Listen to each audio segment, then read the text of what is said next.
State Patrol trooper was sentenced to 10 years in prison for the attempted sexual abuse of 2 kids. Online, a child talked this little 9-year-old girl into taking pictures of herself. This is a bad man. You can go to a room. Oh, shit, ain't nobody gonna know what we do in the room. I don't know. I'm gonna take care of you, so. You can take care of me, but I don't go to room. Okay, well, where the hell you go? How you do grown folk shit then? What are you talking about you gonna go for? Okay, you act like I can't stand here and talk to you.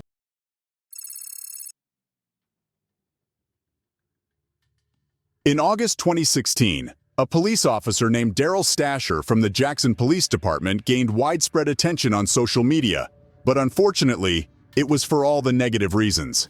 While he was on duty, Stasher engaged in inappropriate behavior by flirting with a suspect. As a result, he faced severe consequences, losing his job and tarnishing his reputation. What made the incident even more surprising was that the person Stasher attempted to flirt with was actually underage. While they were conversing, the 17-year-old had the presence of mind to record the interaction on their cell phone. They later shared the video on Facebook, and to everyone's astonishment, it garnered over 24,000 views within just 24 hours. In the video, Stasher can be heard asking the suspect to engage in sexual activity with him, but she initially refused.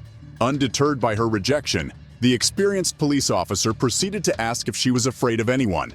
The juvenile made it clear that she was well aware of the ongoing recording on her phone. Despite this knowledge, Stasher continued to make inappropriate and outrageous propositions one after another. Go to a room. Oh, shit, ain't nobody gonna know what we do in the room. I don't know. I'm gonna take care of you, so. You can take care of me, but I don't go to room. Okay, well, where the hell you go? How you do grown folk shit then? What are you talking about you gonna go for? Okay, you act like I can't stand here and talk to you. Once the video became public, the Jackson Police Department, JPD, wasted no time in taking action. Police Chief Lee Vance openly criticized Stasher, labeling him as an unproductive and irresponsible officer who lacked respect for his position. Chief Vance emphasized the fact that the suspect involved was a minor, stating that the JPD could not tolerate individuals with such poor character. "I want to make it clear that I have zero tolerance for incidents like this," Chief Vance asserted. "We have important work to do, and we have come too far to allow this behavior." Following the circulation of the viral video, Stasher was swiftly terminated from his position. In a matter of days, a seasoned patrol officer with 8 years of experience found himself without a job. Commander Tyree Jones, in agreement with the police chief, expressed his concern over the incident, deeming it deeply disturbing. He stressed that an officer with Stasher's experience should have known better. Commander Jones acknowledged that the involvement of a minor only compounded the seriousness of the matter. Just even more disturbing if she is a juvenile. But again, it's the content of the video, it's the content of the language that was used in the video. Regardless of the circumstances, Stasher's behavior was completely unacceptable. It was expected that he should have shown respect for the uniform he wore and the patrol car he operated. Chief Vance and Commander Jones were not the only individuals who condemned Stasher's actions. The majority of Jackson residents voiced their strong disapproval, demanding reforms and stricter disciplinary measures within the police department. The fact that the suspect recorded the encounter on her phone turned out to be a crucial element. It raises the question of how many other juveniles might have been subjected to blackmail and exploitation by Daryl Stasher prior to this incident. There is no doubt that Stasher's actions were utterly outrageous and warrant severe measures to discipline officers involved in such misconduct.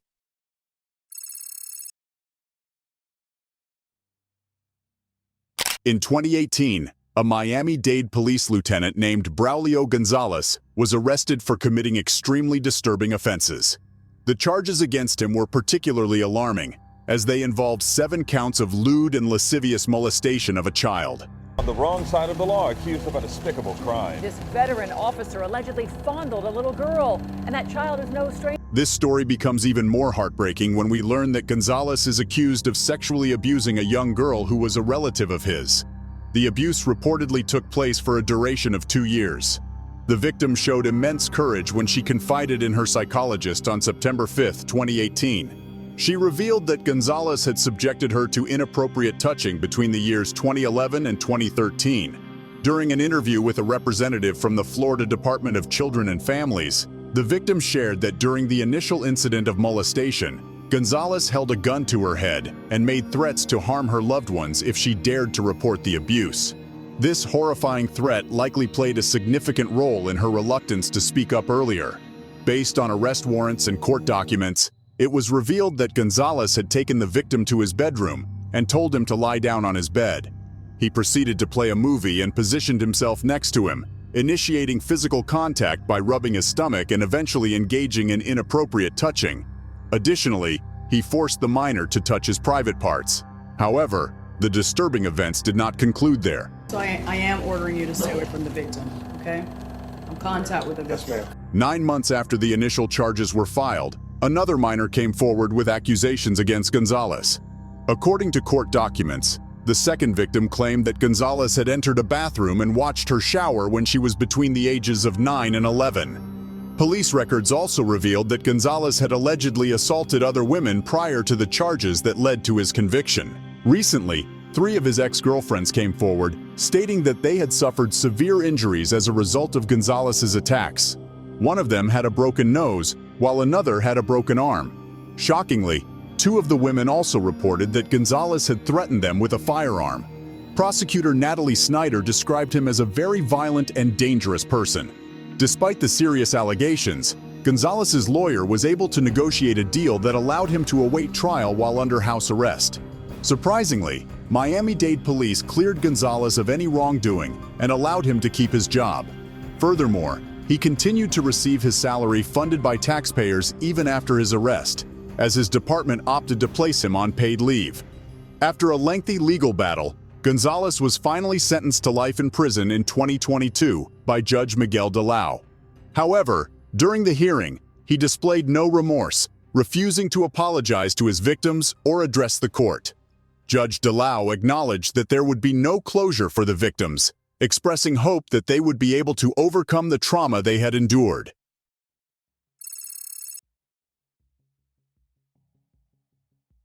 In February 2021, a disturbing incident came to light in Washington state. Trevor Smith, a former member of the Washington State Patrol, was arrested for engaging in text conversations with a woman. Smith mistakenly believed that the woman was giving him the opportunity to engage in inappropriate activities with her 2 young daughters, aged 6 and 11.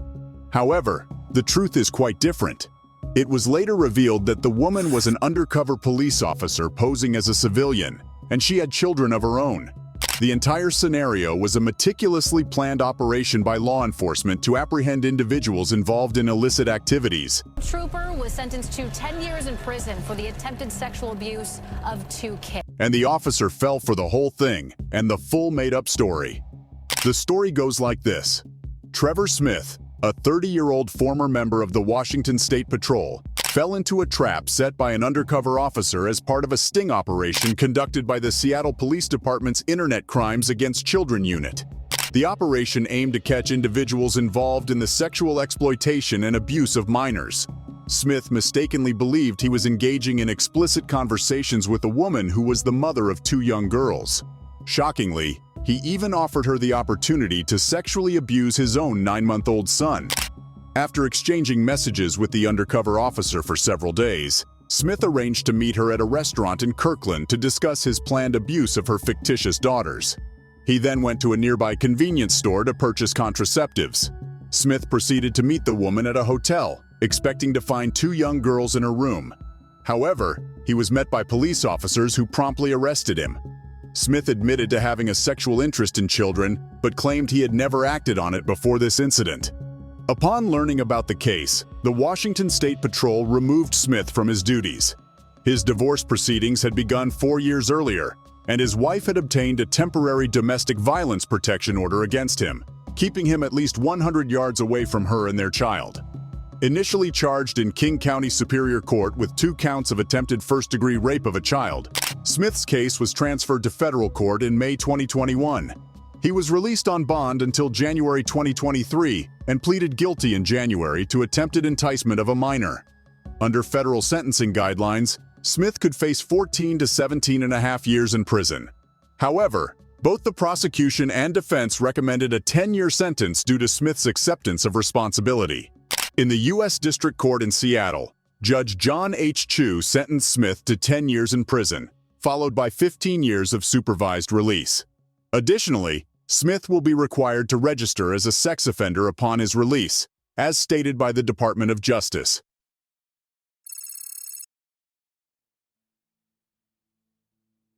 A deputy from Okaloosa County in the Florida Panhandle has been arrested and charged in Polk County for targeting a 9-year-old girl from Winter Haven through a gaming app.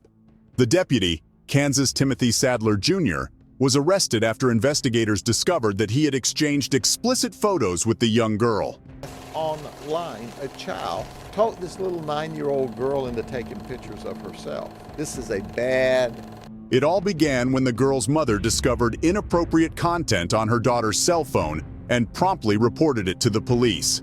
The Polk County Sheriff's Office conducted an investigation, which uncovered unsettling information.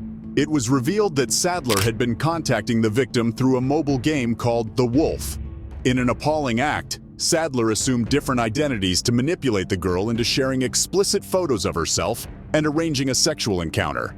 He created two personas, one as the 11-year-old girl named Jay, who interacted with the victim in the game, and the other as a 31-year-old man named Jason, who claimed to be a friend of the victim's father. Using the guise of Jay, Sadler attempted to groom the victim by discussing fictitious sexual relations with Jason. Sadler and the young girl exchanged messages from the morning of June 8th to the afternoon of June 9th. In that time, Sadler sent the girl 3 explicit images and multiple sexually explicit messages. Shockingly, even within this short period, Sadler managed to convince the 9-year-old victim to send him a few nude pictures. Thankfully, the girl's older sister became aware that something was seriously wrong and immediately informed their mother. As the mother was going through her children's phone, Sadler called the girl using the name Jason. The mother answered the call, bringing an end to Sadler's manipulative game. The mother immediately reported the entire incident to the Polk County Police Department. Detectives traced the communication to Sadler's home in Okaloosa County through the computer's IP address and alerted the authorities. The local Okaloosa police promptly arrested Sadler. Upon his arrest, Sadler was immediately terminated from his position in the Okaloosa County Sheriff's Department. Sheriff Larry Ashley of the Okaloosa County Sheriff's Office expressed his disappointment, stating, "I'm always disheartened when someone sworn to serve and protect commits any crime, let alone crimes of this nature." Polk County Sheriff Brady Judd had advice for parents, emphasizing the importance of monitoring their children's activities if they have a phone connected to the internet and gaming apps. Officials disclosed that Sadler joined the department in the previous year after retiring from the U.S. Army. He had only been with the force for a few months and was still on probationary status as a new hire. Sadler faced charges separately from both Polk County Police and the Okaloosa County departments.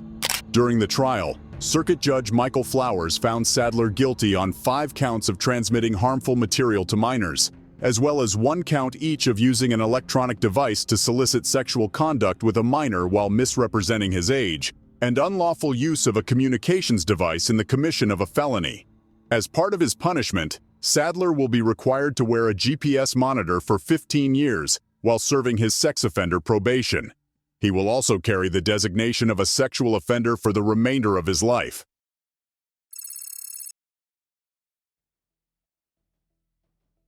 On March 11, 2017, a homeless woman filed a complaint with the San Diego County Sheriff's Department. Deputy Juan Andrade, along with 2 other deputies, was assigned to respond to the incident. The woman, whose identity remains undisclosed, reported that she had been assaulted by a homeless man. Shockingly, instead of providing protection, Deputy Andrade sexually assaulted her while the other deputies took the suspect to the police station. Andrade also began harassing the victim. According to the woman's report to the department, Andrade kissed her multiple times and engaged in inappropriate touching. Disturbed by the incident, she took to her Facebook account and posted about her encounter, mentioning that she had encountered a police officer who wanted to take her into the bushes. In addition to the harassment during their initial interaction, Andrade obtained the woman's phone number and proceeded to call her multiple times. She claimed that during these calls, the deputy shared personal information about himself, including details about his marriage. However, Andrade presented a different version of events. He insisted that everything between them had been consensual. He even mentioned that they went shopping together, where he purchased clothes and food for the homeless woman. After the allegations surfaced, the authorities launched an internal investigation and conducted separate interviews with Deputy Andrade and the woman involved. During his interview, Andrade expressed disbelief and claimed that he felt the woman had wronged him twice. He described the second encounter as more distressing than the first, feeling that something had been taken from him without his consent and blaming himself for the situation. Andrade also asserted that it was the woman who initiated the incidents, and that he couldn't confide in anyone due to embarrassment over his own actions. On the other hand, the woman contradicted the deputy's account, stating that she felt he had taken advantage of her vulnerable state. She alleged that Andrade had promised to provide her with clothing and food, and had forced her to engage in inappropriate touching. After considering both testimonies, the department concluded that Andrade's actions were not in line with the expected behavior of a sheriff's deputy. It was determined that he had violated 5 department policies, leading to the decision to terminate his employment. However, his supervisors showed leniency by allowing him to resign instead. Lieutenant Michael Blevin commented on Andrade's actions, stating that they had damaged the department's credibility, undermined the trust of its members, and eroded public confidence, exposing the department to potential liability. Following Andrade's case, the San Diego County Sheriff's Department initiated a broader investigation into the conduct of its deputies. This investigation revealed several disturbing incidents of harassment and sexual assault involving deputies and both suspects and victims. The department took appropriate action in accordance with its policies to address these misconduct cases.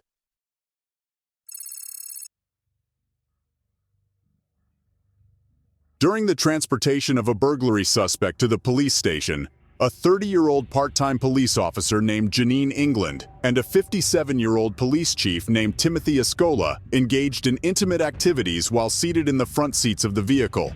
England initiated the physical contact by kissing and caressing her senior colleague, who reciprocated the affection.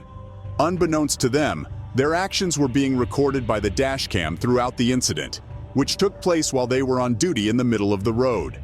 Compounding the situation was the fact that Chief Escola was married at the time.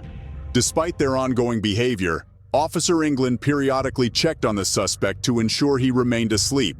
When the footage of their actions became public, both officers faced severe backlash and criticism from the residents of Perry Township, Ohio.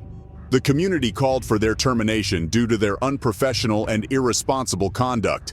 Following their dismissal from the police department, another issue arose. Chief Escola was given the option to retire from his position while still receiving his benefits. However, Officer England was not afforded the same opportunity. Instead, she was terminated by the police department. In response, England filed a complaint with the U.S. Equal Employment Opportunity Commission, claiming that her resignation was rejected partly because of her gender. Her lawyer argued that she had experienced gender discrimination as a woman in a male-dominated profession.